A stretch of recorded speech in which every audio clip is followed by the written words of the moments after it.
부산 안순교의 오늘의 밥 시간입니다. 9월 14일 토요일, 오늘의 밥은 열왕기하 6장 24절로 7장 2절까지 말씀입니다. 이후에 아람 왕 베나닷이 그의 온 군대를 모아 올라와서 사마리아를 애워싸니 아람 사람이 사마리아를 애워싸므로 성중이 크게 줄여서 나귀머리 하나에 은 80세겔이요 비둘기똥 4분의 1갑에 은 5세겔이라 하니 이스라엘 왕이 성 위로 지나갈 때에 한 여인이 외쳐 이르되 나의 주 왕이여 도우소서. 왕이 이르되 여호와께서 너를 돕지 아니하시면 내가 무엇으로 너를 도우랴? 타작마당으로 말미암아 하겠느냐? 포도주 틀로 말미암아 하겠느냐? 하니라. 또 이르되 무슨 일이냐? 하니 여인이 대답하되 이 여인이 내게 이르기를 내 아들을 내놓아라. 우리가 오늘 먹고 내일은 내 아들을 먹자 하매 우리가 드디어 내 아들을 삶아 먹었더니 이튿날에 내가 그 여인에게 이르되 내 아들을 내놓아라. 우리가 먹으리라 하나 그가 그의 아들을 숨겼나이다. 하는지라. 왕이 그 여인의 말을 듣고 자기 옷을 찢으니라. 그가 성 위로 지나갈 때에 백성이 본즉 그의 속살에 굵은 배를 입었더라. 왕이 이르되 사밧의 아들 엘리사의 머리가 오늘 그 몸에 붙어 있으면 하나님이 내게 벌 위에 벌을 내리실지로다. 하니라. 그때에 엘리사가 그의 집에 앉아있고 장로들이 그와 함께 앉아있는데 왕이 자기 처소에서 사람을 보냈더니 그 사자가 이르기 전에 엘리사가 장로들에게 이르되 너희는 이 살인한 자의 아들이 내 머리를 베려고 사람을 보내는 것을 보느냐? 너희는 보다가 사자가 오거든 문을 닫고 문 안에 들이지 말라. 그의 주인의 발소리가 그의 뒤에서 나지 아니하느냐? 하고 무리와 말을 할 때에 그 사자가 그에게 이르니라. 왕이 이르되 이 재앙이 여호와께로부터 나왔으니 어찌 더 여호와를 기다리리요? 엘리사가 이르되 여호와의 말씀을 들을지어다. 여호와께서 이르시되 내일 이맘때에 사마리아 성문에서 고운 밀가루 한 스아를 한 세겔로 매매하고 보리 2스아를 한 세겔로 매매하리라 하셨느니라.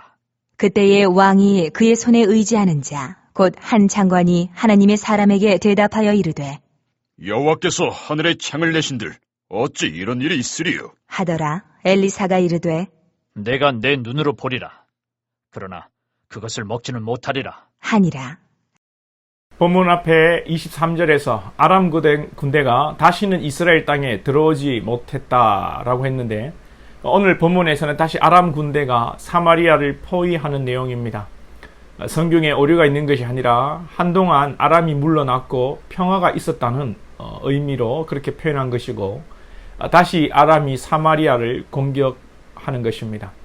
아람이 이 사마리아 성을 둘러싸고 봉쇄하는 바람에 이 사마리아 성 안에는 양식이 떨어지고 물가가 치솟고 심지어 먹을 것이 없어 자식까지 잡아먹게 되는 상황에 이르게 됩니다.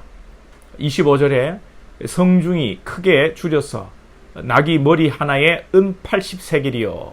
은 80세겔이면 260일 노동자의 품삯이라고 합니다. 260일 정도면 1년에 주 5일 근무로 보면 1년 노동자의 일하는 것으로 1년 연봉이라 생각하면 되겠습니다.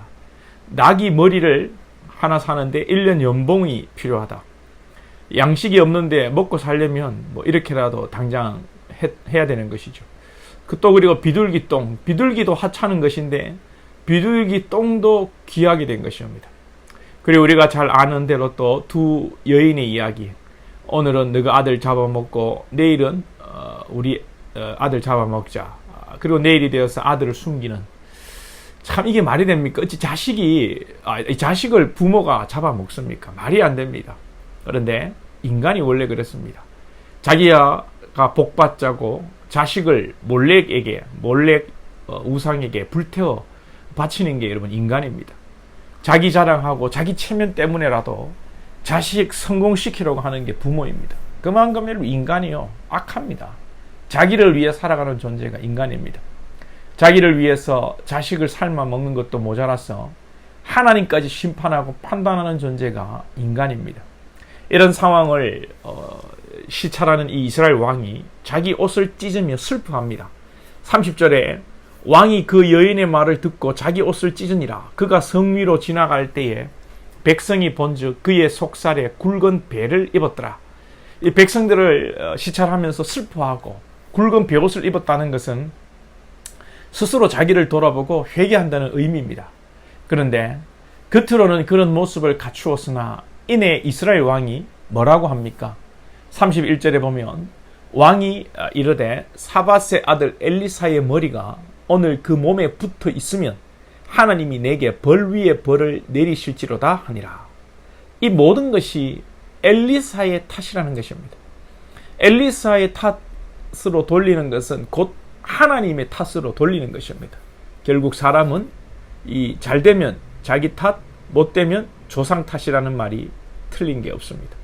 조상 탓하면 다행이고 결국은 하나님 때문에 이렇게 됐다고 하나님을 탓하는 것입니다. 이스라엘 왕은 백성을 위해 우는 듯하나 결국은 백성에 대한 사랑이 없고 오로지 남 탓만 하고 위기 가운데 하나님을 찾는 믿음이 없습니다. 33절 중간에 왕이 이르되 이 재앙이 여호와께로부터 났으니 어찌 더 여호와를 기다리요. 하나님께서 이렇게 재앙을 주셨는데 하나님께서 돌이키시겠냐. 하나님 믿을 수 없다. 하나님 기다릴 수 없다. 우리가 어떻게든 이 상황을 극복해야 된단 말이죠. 완전 불신앙이죠.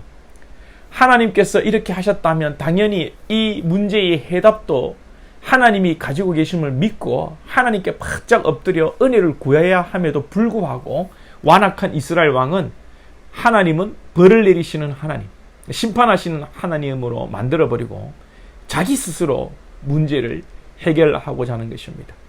이스라엘 왕이 하나님을 기다릴 수 없다. 우리가 어찌 해보자는 식으로 이야기할 때 엘리사는 내일 이맘때에 사마리아 성에서 고운 밀가루 한 스아를 한 세겔로 매매하고 보리 두 스아를 한 세겔로 매매하리라 하셨느니라.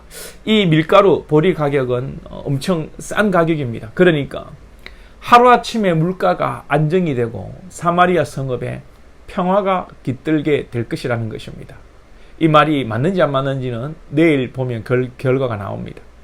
엘리사의 이런 선포에도 불구하고 이스라엘 왕도 불신하고 왕의 신복도 하나님이 하늘에 창을 낸다고 한들 어찌 그런 일이 일어나겠냐고 조롱합니다. 그러나 우리 하나님께서는 무에서 유를 창조하신 분이십니다. 못하실 일이 전혀 없으십니다.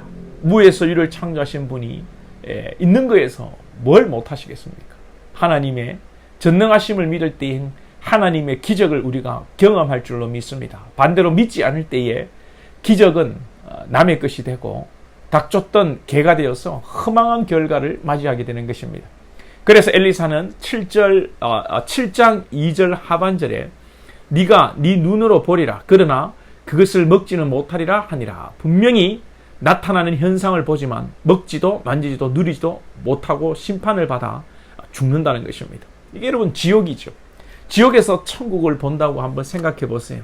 이보다 더한 심판과 지옥의 고통이 있겠습니까? 우리 모두가 살아계시고 역사하시는 하나님을 확실하게 믿고 하나님이 행하시는 기적과 능력이 나의 능력이 될 수 있기를 여러분 축복합니다. 믿음으로 승리하시고 하나님의 능력과 은혜와 축복 누리시기를 다시 한번 축복합니다. 기도드리겠습니다. 하나님 아버지 감사합니다. 오늘 또 말씀 주시니 감사합니다. 우리 사랑하는 권속들을 붙들어 주시고 어려운 환경 속에서 무에서 유를 창조하셨던 우리 하나님을 생각하며 어려운 환경 속에서도 주님이 하시면 그 모든 것도 역전시키시며 그 모든 어려움도 이기게 하시며 새롭게 하시는 하나님을 믿고 하나님 의지하며 겸손히 나아가는 우리 복된 권속들 되게 하여 주옵소서. 말로만 하나님의 축복과 은혜를 말하는 것이 아니라 실제 우리 삶에 하나님의 은혜와 축복이 임하게 하시고 경험하는 우리 신앙이 될 수 있도록 은혜 베풀어 주옵소서. 예수님의 이름으로 기도하옵나이다. 아멘.